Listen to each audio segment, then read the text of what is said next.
Le jour où j'ai appelé mon fils pour lui demander à quelle heure aurait lieu son mariage, fut le jour où j'ai découvert que certaines personnes peuvent vous exclure de leur vie avec une cruauté déconcertante.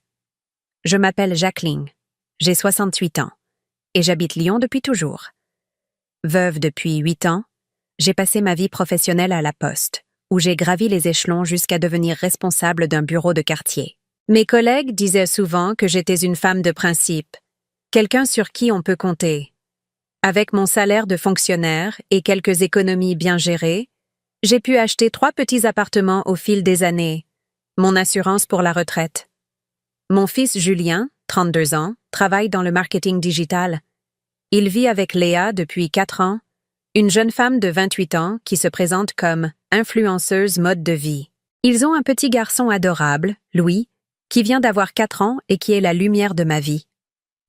Depuis le début de leur relation, j'ai toujours soutenu cette petite famille. Quand Louis est né, j'ai payé la crèche privée.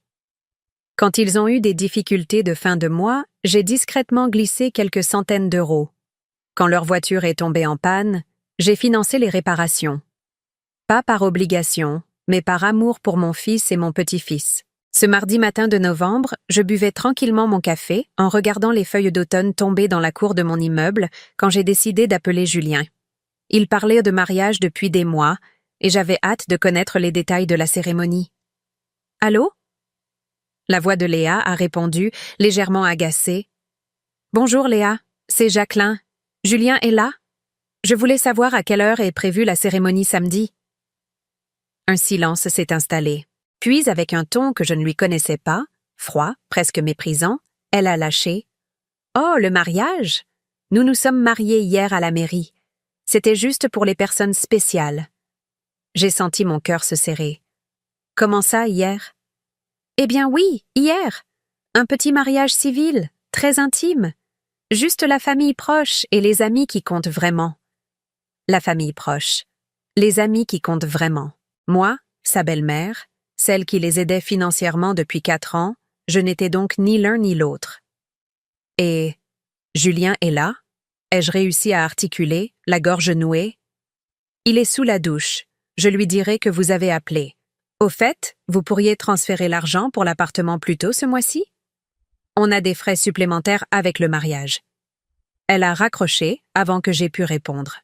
Je suis restée là, le téléphone à la main, essayant de comprendre ce qui venait de se passer. Mon fils s'était marié, sans moi, sans même m'en informer. Et sa femme, son épouse maintenant, me demandait de l'argent dans la même conversation où elle m'annonçait mon exclusion. L'argent pour l'appartement. Depuis 2 ans, je payais la moitié de leur loyer. 800 € par mois que je virais religieusement le 1er de chaque mois. Ils me l'avaient demandé temporairement, le temps que Julien trouve un meilleur poste et que Léa développe son activité d'influenceuse. Le temporaire durait maintenant 24 mois.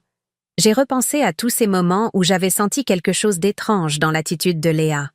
Ses regards en coin quand j'arrivais chez eux. Sa façon de répondre par monosyllabes quand je lui parlais.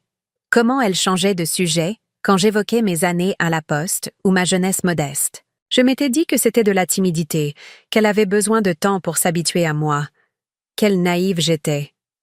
Mon téléphone a sonné. Julien. Maman?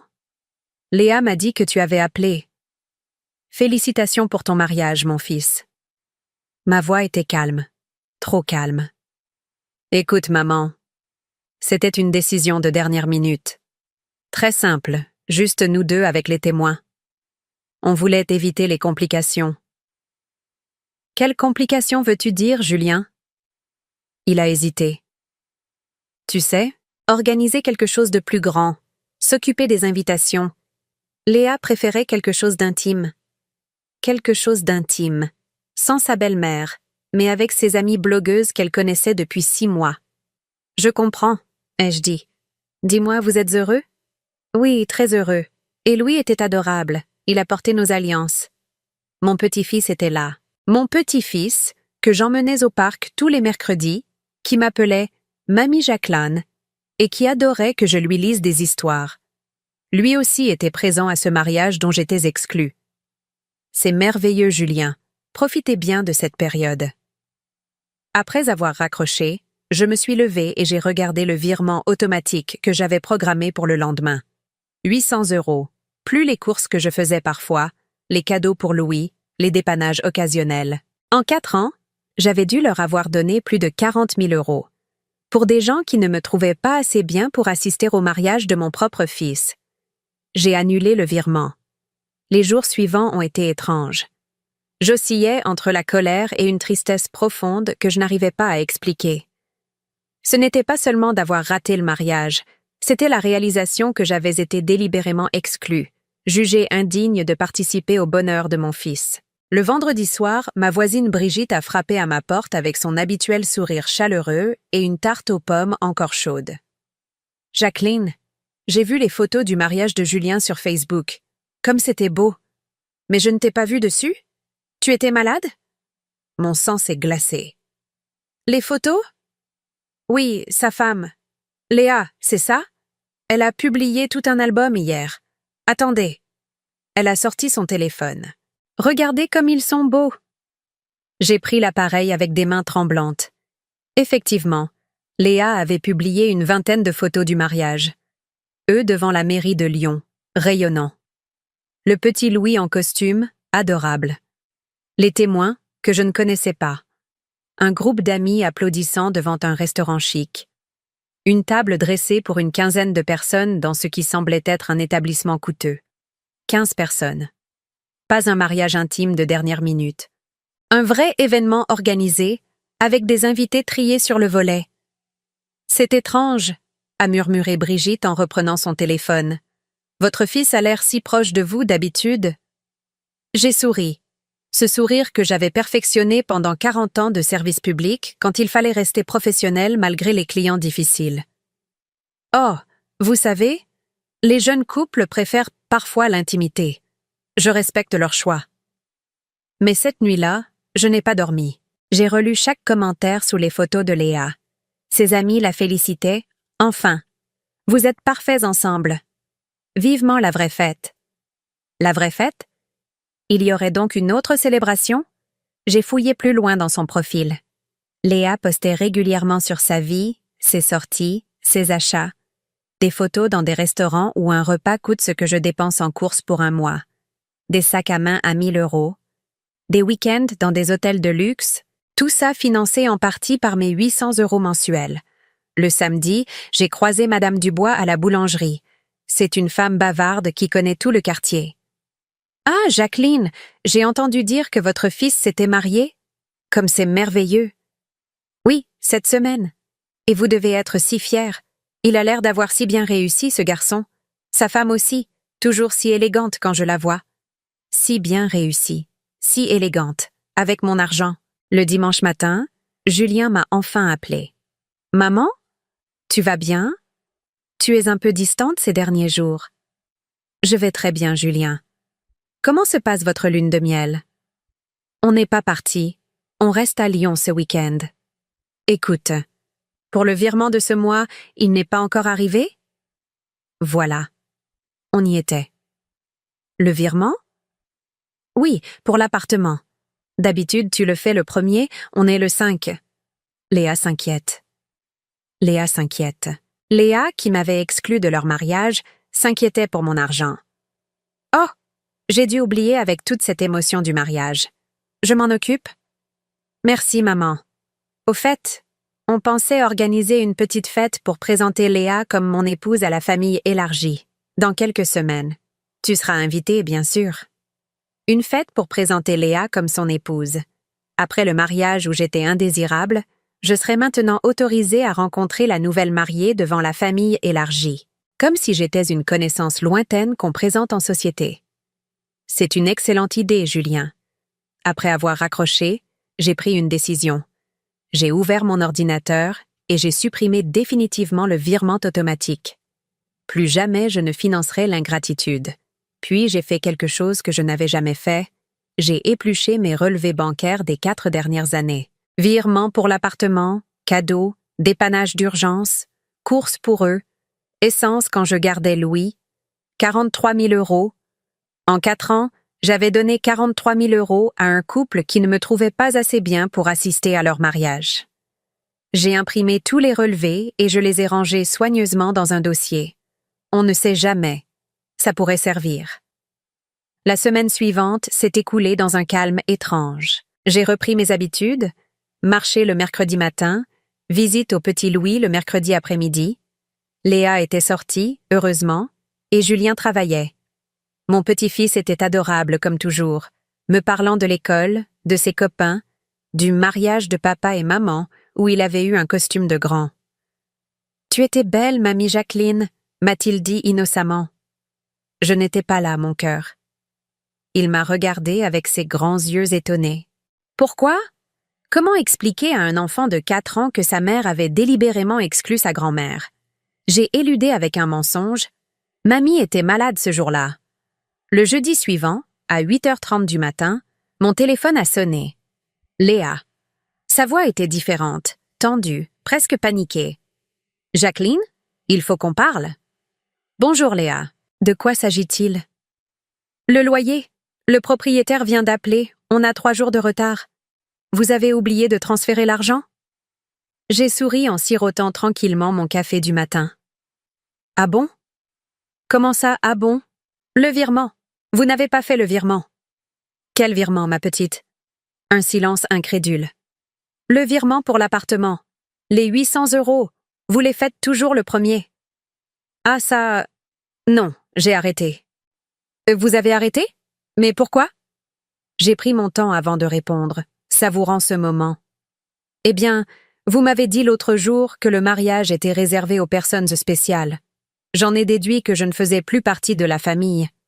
Donc pourquoi continuerais-je à payer pour des gens qui ne me trouvent pas, comment dire, assez bien? Mais ce n'est pas pareil. » Sa voix montait dans les aigus. C'était juste... Enfin, vous comprenez bien que... Ah, que quoi, Léa? Que le mariage, c'était notre moment à nous. Ça n'avait rien à voir avec l'aide pour l'appartement. Au contraire, ma petite, tout est lié. Vous ne pouvez pas m'exclure de votre bonheur et m'inclure dans vos factures. Ça ne marche pas comme ça. Elle a raccroché brutalement. 2 heures plus tard, Julien appelait. « Maman, qu'est-ce qui se passe? Léa est dans tous ses états. »« Bonjour, Julien. Ça va? »« Non, ça ne va pas. Pourquoi tu ne paies plus l'appartement? » Sa voix était celle d'un enfant capricieux, pas d'un homme de 32 ans. Cela m'a fait de la peine pour lui, mais aussi ouvert les yeux sur ce qu'il était devenu. « Julien, assieds-toi. Nous devons parler sérieusement. »« Je n'ai pas le temps, maman. Le propriétaire veut son argent. »« Alors trouvez-le. Vous êtes mariés, adultes, vous travaillez tous les deux, payez votre loyer. »« Mais on n'y arrive pas sans ton aide, tu le sais bien. »« Vraiment? Pourtant j'ai vu les photos du restaurant où vous avez fêté votre mariage. Le menu à 80 € par personne. Les 15 invités. Ça fait 1200 € rien que pour le repas. Sans compter le champagne, les fleurs, les vêtements. » Un silence. « Maman. » Vous avez trouvé l'argent pour inviter 15 personnes à un repas coûteux, mais vous n'arrivez pas à payer votre loyer sans moi? Il y a quelque chose qui cloche dans cette équation. Tu ne trouves pas? C'était différent. C'était exceptionnel. Exceptionnel, oui, assez exceptionnel pour m'en exclure, mais pas assez pour se passer de mon argent. Il a soupiré longuement. Ox, qu'est-ce que tu veux qu'on fasse? Ce que font tous les couples. Assumez vos responsabilités financières. Réduisez vos dépenses. Léa peut peut-être chercher un vrai travail au lieu de jouer à l'influenceuse. Tu ne comprends pas. Son activité va décoller. Elle a presque 1000 abonnés maintenant. 1000 abonnés. En 4 ans. Avec du contenu financé par ma retraite de postière. Julien, j'ai fait mes comptes. En 4 ans, je vous ai donné 43 000 €. 43 000 €! C'est l'équivalent de 2 années de ma retraite. On ne savait pas que c'était autant. Bien sûr que vous le saviez, mais vous vous en fichiez tant que ça venait. Sauf que maintenant, c'est fini. Maman, tu ne peux pas nous abandonner comme ça? Je ne vous abandonne pas. Je cesse juste de vous faire des cadeaux. Nuance. Il a raccroché à son tour. Le soir même, vers 21 h, la sonnette de mon appartement a retenti. C'était Léa, les yeux rouges, le maquillage coulé. Louis était dans ses bras, à demi endormi. « Jacqueline, il faut qu'on parle. »« Entre, Léa. »« Bonjour, mon petit cœur, » ai-je dit en caressant les cheveux de Louis. Elle s'est assise sur mon canapé, Louis contre elle. « Écoutez, je sais que vous êtes fâchés pour le mariage. Je comprends. Mais on a vraiment besoin de votre aide. Pourquoi serais-je fâchée? Vous avez eu le mariage de vos rêves. C'est juste que... » Elle cherchait ses mots. C'était compliqué. Vous comprenez? Nos amis sont différents. Plus jeunes, ça aurait été... bizarre. Bizarre? Oui, vous avec vos... Enfin, vous voyez? Non, je ne voyais pas. Ou plutôt, je voyais très bien. Mais quoi, Léa? Vos histoires de la poste? Votre appartement? Elle a gesticulé vaguement vers mon salon. Ce n'est pas le même monde. Voilà. Enfin la vérité. J'étais trop modeste, trop populaire, trop ordinaire pour son mariage d'influenceuse. Je vois. Donc je suis assez bien pour payer vos factures, mais pas assez bien pour figurer sur vos photos Instagram. Ce n'est pas ça. Si, c'est exactement ça. J'ai regardé Louis qui s'était endormi dans ses bras. Dis-moi, Léa, comment comptes-tu élever cet enfant? Vas-tu lui apprendre que l'argent pousse sur les arbres? Que les grands-mères sont là pour payer mais pas pour exister? Elle a commencé à pleurer. On va perdre l'appartement. Alors trouvez-en un moins cher. Ou travaillez plus. Ou vendez vos sacs de luxe. Vous ne comprenez pas. Si on déménage dans un quartier moins bien, ça va nuire à mon image. Mon activité va s'effondrer. Son activité. Ces 1000 abonnés qui regardaient ces photos de brunch payées avec ma retraite. Léa, ai-je dit doucement, tu as 28 ans. Il faut que tu mûrisses. Les jours suivants ont été ponctués d'appels désespérés. Julien me suppliait de réfléchir. Léa alternait entre larmes et colère. Ils avaient en même tenté de m'envoyer Louis avec un petit dessin où il avait écrit « J'aime mamie Jacqueline » en lettres tremblotantes. Utiliser cet enfant innocent comme monnaie d'échange était la goutte d'eau qui a fait déborder le vase. C'est ma voisine Brigitte qui, involontairement, m'a révélé toute l'ampleur de la situation.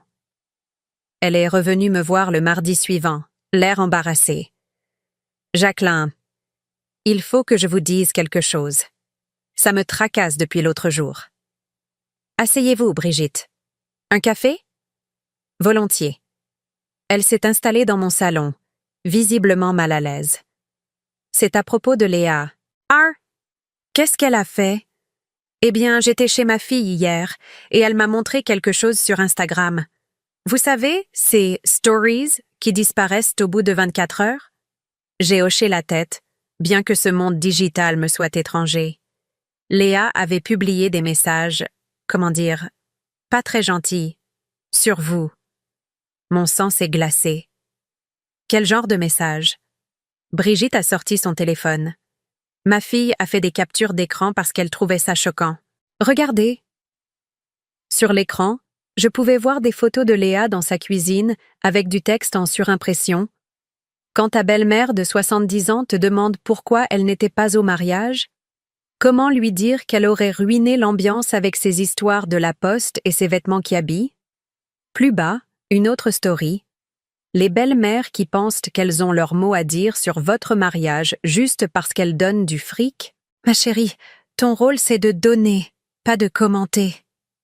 Et encore, elle m'a dit qu'elle arrêtait de payer l'appart. On va voir combien de temps elle tient avant de craquer. Elle ne peut pas vivre sans son petit-fils. Je me suis levée brusquement, le téléphone tremblant dans mes mains. 68 ans, pas 70. Des histoires de la poste, des vêtements qui habillent. Il y en a d'autres, a murmuré Brigitte. Ma fille l'était outrée. Elle dit que cette fille n'a aucun respect. Ah? J'ai rendu le téléphone et me suis dirigée vers la fenêtre pour cacher mes larmes de rage. 4 ans. 4 ans à les aider, à garder Louis, à être présente. Et voilà comment elle parlait de moi à ses centaines d'abonnés. Jacqueline. La voix de Brigitte était douce. Cette fille ne vous mérite pas. Ce soir-là, j'ai pris une décision. J'ai appelé mon notaire, Maître Durand, un homme de confiance qui gérait mes affaires depuis des années. Jacqueline, comment allez-vous? Très bien, maître. J'aurais besoin de vérifier quelque chose concernant mes propriétés. L'appartement rue Garibaldi, vous vous souvenez? Bien sûr, celui que vous avez acheté il y a 6 ans. Un bon investissement. Pouvez-vous me rappeler qui sont les locataires actuels? Un bruit de page qu'on tourne. Voyons. Julien Moreau et... Ah, il y a eu un changement récemment. Léa Moreau s'est ajoutée au bail après leur mariage. Ah, mon cœur s'est arrêté. Pardon? Oui, ils ont fait la démarche la semaine dernière. Bail conjoint. C'est votre fils et sa femme, si j'ai bien compris. Ils nous ont dit que vous étiez d'accord. L'appartement rue Garibaldi, c'est bien celui où habite mon fils? Exactement. Rue Garibaldi, 3e étage. Vous ne le saviez pas? J'ai dû m'asseoir. Non. Non, je ne le savais pas. Attendez, il y a peut-être confusion. Laissez-moi vérifier. Nouveau bruit de papier. Non, c'est bien ça. Ils sont locataires de votre appartement depuis 2 ans et demi. Le loyer est de 900 € par mois. 900 € par mois. Ils me demandaient 800 € pour payer leur loyer. Dans mon appartement. Depuis 2 ans et demi, je payais pour qu'ils habitent chez moi, sans le savoir.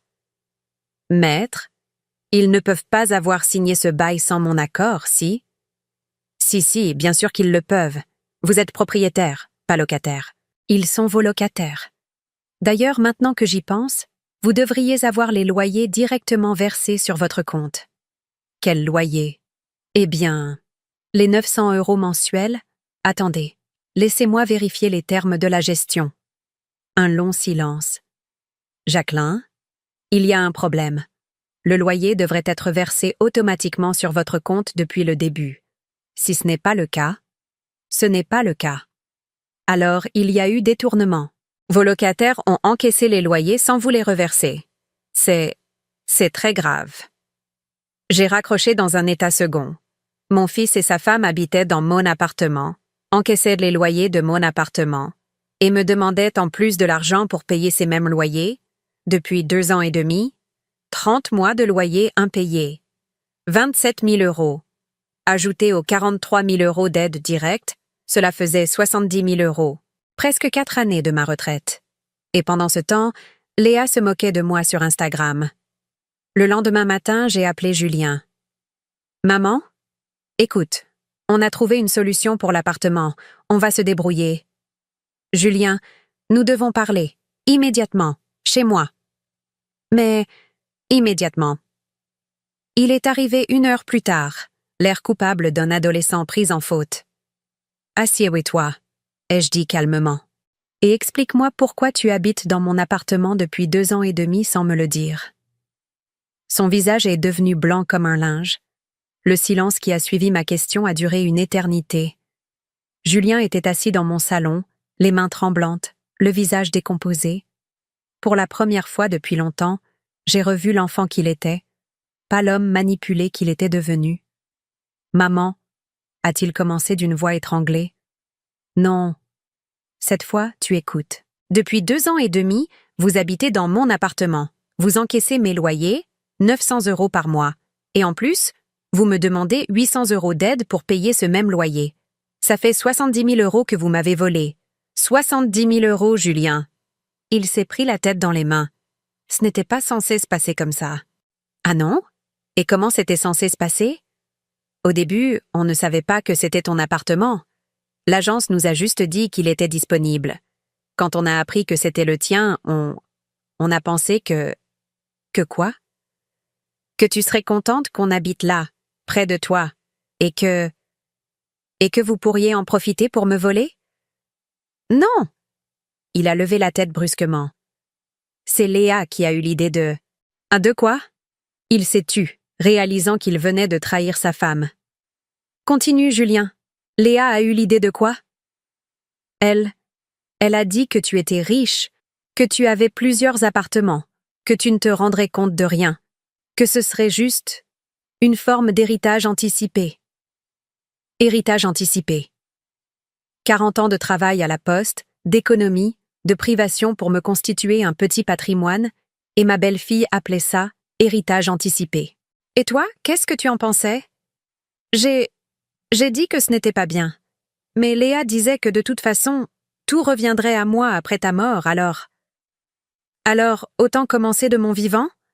Il a baissé les yeux, incapable de soutenir mon regard. Et les stories Instagram? Tu étais au courant? Quelles stories? J'ai sorti les captures d'écran que Brigitte m'avait imprimées et je les ai posées devant lui. En lisant, son visage est passé par tous les stades. Surprise, honte, colère. Elle a écrit ça? Lis jusqu'au bout. Quand il a fini, il avait les larmes aux yeux. Maman, je ne savais pas. Tu ne savais pas quoi? Que ta femme me méprise? Que pour elle, je suis juste un portefeuille ambulant? Il s'est levé, a fait quelques pas. Elle m'a dit que tu avais été désagréable au téléphone, que tu l'avais menacée. Et tu l'as cru, sans même me demander ma version? Il s'est rassis lourdement. Ces derniers mois, Léa dit que tu es devenue possessive, que tu veux trop contrôler notre vie, que tu utilises l'argent pour nous manipuler. J'ai éclaté de rire, mais c'était un rire amer. Ah, moi? Manipulatrice? Julien? Ouvre les yeux. Qui vous a exclu de son mariage tout en réclamant mon argent? Qui habite dans mon appartement en encaissant mes loyers? Qui se moque de moi sur les réseaux sociaux? Maman? Non, écoute-moi bien. Je vais te dire ce qui va se passer maintenant. J'ai sorti le dossier que j'avais préparé avec mon notaire. Première chose, vous avez 48 heures pour me verser les 27 000 € de loyers impayés. Mais on ne les a pas. Deuxième chose, si vous ne pouvez pas payer, je lance la procédure d'expulsion. En France, un propriétaire peut expulser des locataires qui ne paient pas, même si c'est sa famille. Tu ne ferais pas ça. Troisième chose, je garde Louis chez moi ce week-end. J'ai des choses à lui expliquer. Des choses vraies. Pas les mensonges que vous lui racontez sur pourquoi mamie Jacqueline n'était pas à votre mariage. Julien s'est levé brusquement. Tu n'as pas le droit de monter Louis contre nous. Contre vous? Non? Contre les mensonges? Si.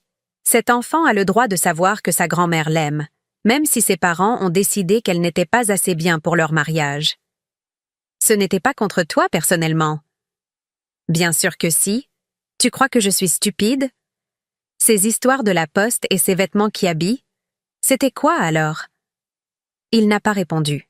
Julien, je vais te poser une question, et je veux une réponse honnête. Est-ce que tu m'aimes encore? La question l'a pris de court. Bien sûr que je t'aime, tu es ma mère. Alors pourquoi tu laisses ta femme me traiter comme ça? Pourquoi tu ne m'as pas défendu? Pourquoi tu ne m'as pas invité à ton mariage? Parce que... Il a hésité longuement. Parce que Léa dit que tu nous juges, que tu désapprouves notre mode de vie, que tu nous donnes de l'argent pour avoir du pouvoir sur nous. Et qu'est-ce que tu en penses, toi? Je ne sais plus. Cette réponse m'a fait plus mal que toutes les insultes de Léa. Mon fils, que j'avais élevé seul après la mort de son père, ne savait plus si sa mère l'aimait sincèrement. Julien, tu as 32 ans. Tu es père. Il est temps que tu décides qui tu es. Le mari de Léa ou le fils de Jacqueline. Parce que les deux ne sont manifestement plus compatibles. Il est parti sans rien dire. Le soir même, mon téléphone n'a pas arrêté de sonner. D'abord Léa, hystérique. Vous n'avez pas le droit de nous expulser. C'est de la vengeance. Puis Julien, suppliant. Maman, on peut discuter, trouver un arrangement. Puis encore Léa. Si vous nous jetez dehors, vous ne reverrez plus jamais Louis. Cette dernière menace a été de trop. J'ai décroché. Léa, assieds-toi et écoute-moi bien. Louis est mon petit-fils. En France, les grands-parents ont des droits de visite que même les parents ne peuvent pas supprimer sans décision de justice. Si tu tentes de m'empêcher de voir cet enfant, je vais non seulement vous expulser, mais aussi porter plainte pour chantage et manipulation d'enfants. Tu veux vraiment que tes stories Instagram soient lues devant un juge? Elle a raccroché. 2 heures plus tard, quelqu'un frappait à ma porte. Julien, seul, une valise à la main. « Maman, je peux dormir ici ce soir ?» Qu'est-ce qui s'est passé? Léa et moi, on s'est disputés. Elle dit que c'est ta faute, que tu montes la famille contre elle, que si je prends ton parti, elle demande le divorce et emmène Louis. Je l'ai fait entrer et j'ai préparé du thé. Nous nous sommes assis dans la cuisine où je lui donnais son goûter quand il était petit. « Julien, ai-je dit doucement, est-ce que tu es heureux ?» Il a fondu en larmes. « Non, maman, je ne suis pas heureux. J'ai l'impression de ne plus savoir qui je suis. Léa veut toujours plus. Plus d'argent, plus de sorties, plus de luxe. Et quand j'essaie de dire quelque chose, elle me dit que je manque d'ambition, que je suis comme toi. Comme moi? Terre à terre, modeste, satisfait de peu. Et c'est mal? Non. » Il a levé la tête. « Non, ce n'est pas mal. Toi, tu étais heureuse, maman. Papa et toi, vous étiez heureux avec peu. Moi, j'ai l'impression de courir après quelque chose que je n'atteindrai jamais. » C'est à ce moment-là que j'ai compris que mon fils était lui aussi victime de Léa. Manipulé, culpabilisé, coupé de ses racines. « Qu'est-ce que tu veux faire? » Je ne sais pas. J'ai peur de perdre Louis. Julien, un père qui se respecte ne perd jamais ses enfants. Louis a besoin d'un papa équilibré, pas d'un papa qui vit dans le mensonge pour faire plaisir à sa femme. Il a dormi cette nuit-là dans sa chambre d'adolescent, celle que j'avais gardée intacte. Le matin, il était décidé. « Maman, je vais parler à Léa. Vraiment parler. Et je vais exiger qu'elle te présente des excuses. Pour tout. Et si elle refuse? Alors je prendrai mes responsabilités. » Les 3 jours qui ont suivi ont été déterminants. Julien est rentré chez lui, chez moi, techniquement, pour avoir cette fameuse conversation avec Léa. D'après ce qu'il m'a raconté plus tard, cela ne s'est pas bien passé. Léa a d'abord nié, puis minimisé, puis accusé Julien d'être manipulé par sa mère. Quand il lui a montré ses propres stories Instagram imprimées, elle a explosé. C'était de l'humour, les gens comprennent ça. Quand il a exigé qu'elle me présente des excuses, elle a répondu « Jamais. C'est elle qui doit s'excuser de nous menacer. » Le tournant est venu quand Julien lui a demandé de choisir. Soit elle acceptait de réparer ses torts et de construire une relation saine avec sa belle-mère, soit leur mariage était fini. « Tu ne feras jamais ça, » a-t-elle ri. « Tu n'en as pas le courage.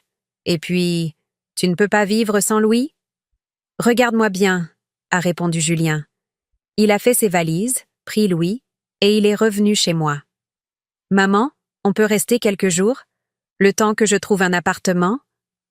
Voir mon petit-fils courir dans l'appartement en criant « Mamie Jacqueline » était le plus beau cadeau que je pouvais recevoir. Mais j'étais inquiète pour Julien. « Tu es sûre de toi? » Pour la première fois depuis longtemps, oui. J'ai appelé un avocat ce matin. Léa peut garder l'appartement si elle paie les loyers. Sinon, elle devra partir. Et pour Louis? Garde alternée. 1 semaine sur 2. L'avocat dit que c'est faisable. Léa a tenté plusieurs contre-attaques. D'abord, elle a publié sur Instagram une story larmoyante. Quand votre belle-mère détruit votre mariage par jalousie, mais cette fois, plusieurs personnes ont réagi négativement dans les commentaires. Brigitte m'a dit que sa fille avait écrit « Tu vis dans son appartement et tu la critiques ?» Franchement. Ensuite, elle a tenté de récupérer Julien en promettant de changer, de s'excuser, de tout arranger. Mais quand il lui a demandé de commencer par me téléphoner pour présenter des excuses sincères, elle a refusé net. Je ne m'abaisserai pas à ça. C'est elle qui a tout commencé en arrêtant de payer. Finalement, elle a joué sa dernière carte. Elle a appelé ses parents, qui habitent Marseille, pour leur dire que j'étais une belle-mère toxique qui avait manipulé son fils pour briser leur mariage. Ses parents ont débarqué à Lyon, prêts à en découdre. J'étais chez mon coiffeur quand Julien m'a appelé. « Maman, les parents de Léa sont là. Ils veulent te parler. Ils sont remontés. Qu'ils viennent.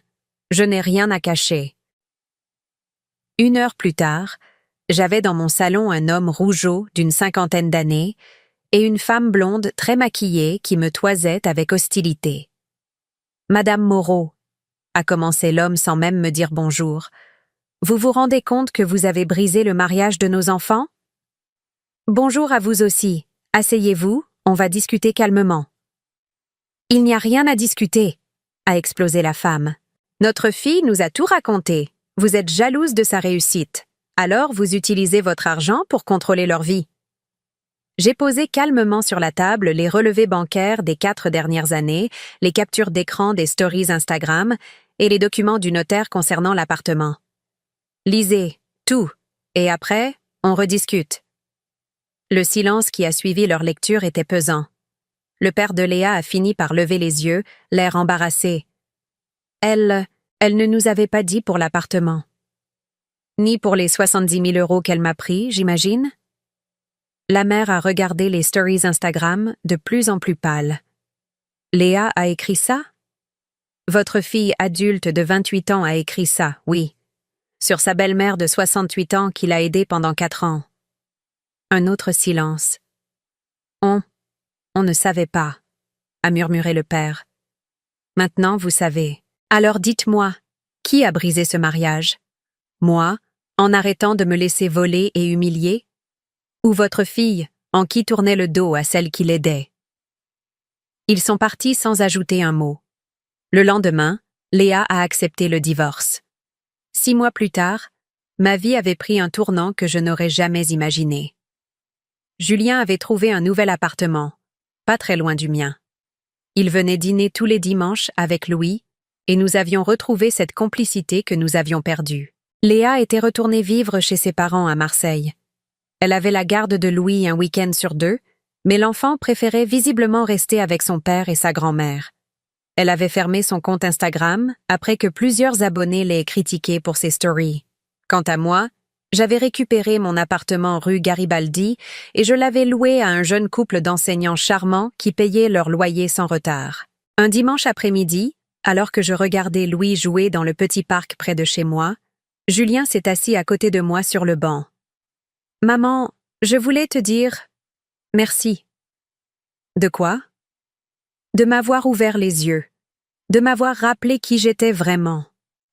Pendant des années, j'ai essayé d'être quelqu'un d'autre pour plaire à Léa. J'avais oublié que j'étais le fils d'une femme forte et honnête. Tu n'as pas à me remercier d'être ta mère, Julien. Si, parce que beaucoup de mères auraient laissé tomber. J'ai regardé mon petit-fils qui courait vers nous en riant et j'ai souri. Jamais. On ne lâche pas sa famille, même quand elle nous déçoit, même quand ça fait mal. Et Léa? Tu lui pardonneras un jour? J'ai réfléchi. Je ne sais pas. Le pardon, ça se mérite. Ça se demande. Et ça ne s'achète pas. Ce soir-là, en préparant le dîner dominical traditionnel, pot au feu, comme me l'avait appris ma mère, j'ai repensé à cette phrase de Léa. Avance sur héritage. Elle avait raison sur un point. J'étais riche, pas seulement en argent, mais en dignité, en principe, en amour vrai. Et cette richesse-là, je la partageais volontiers avec ceux qui la respectaient. Pour les autres, ceux qui confondaient générosité et faiblesse, qui prenaient l'amour pour de la naïveté, j'avais appris une leçon précieuse. Dire non n'est pas de l'égoïsme, c'est du respect de soi. Et parfois, pour retrouver sa famille, il faut d'abord savoir la perdre. Louis est entré dans la cuisine en courant. « Mamie Jacqueline, papa dit qu'on mange quoi? » Du pot-au-feu, mon cœur, avec des légumes de grand-mère. C'est quoi des légumes de grand-mère? Des légumes cuisinés avec beaucoup d'amour et un peu de sagesse. Il a ri et est reparti jouer. J'ai souri en tournant ma sauce. Oui, décidément, j'étais riche.